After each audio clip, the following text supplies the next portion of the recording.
தமிழ் உறவுகளுக்கு வணக்கம். பொங்கல் பரிசு ரத்து என்ற தலைப்பில் இந்த காணொளியை காண்கிறோம்.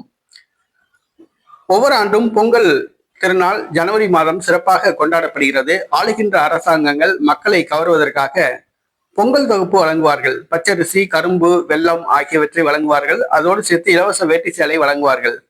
தேர்தல் நேரம் என்பதால் பொங்கல் பரிசோடு பணமும் வழங்கப்படுகிறது. தமிழ்நாட்டில் 3000 ரூபாய் வழங்கப்படுகிறது நியாய விலை கடை மூலமாக. அதே போன்று புதுச்சேரி முதலமைச்சர் ரங்கசாமி அவர்கள் பொங்கல் பரிசாக தேர்தலில் வெற்றி பெற வேண்டும் என்பதற்காக நியாய விலை அட்டைதாரர்களுக்கு 4000 வழங்க உத்தரவிட்டிருந்தார். 4000 வழங்கப்படும் என்று அறிவிப்பு செய்திருந்தார். ஆனால் அவர் அனுப்பிய கோப்புகளை நிதித்துறை திருப்பி அனுப்பியுள்ளது.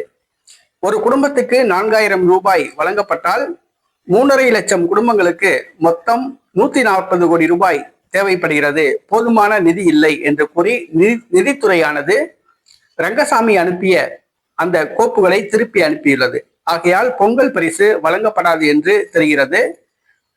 வருகிற பொங்கல் பண்டிகையை ஒட்டி நியாய விலை அட்டைதாரர்களுக்கு 4000 ரூபாய் வழங்கப்படும் என ரங்கசாமி அறிவித்திருந்தார். நிதித்துறை திருப்பி அனுப்பியுள்ளது. ஆகவே பொங்கல் பரிசு கிடைப்பதற்கு வழி இல்லை.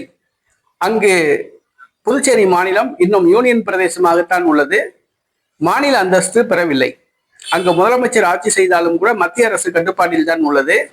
அதிகாரிகள் அனைவரும் மத்திய அரசின் கட்டுப்பாட்டில் தான் உள்ளனர். அது யூனியன் பிரதேசமாக இருப்பதால் முதலமைச்சருக்கென தனி அதிகாரம் கிடையாது.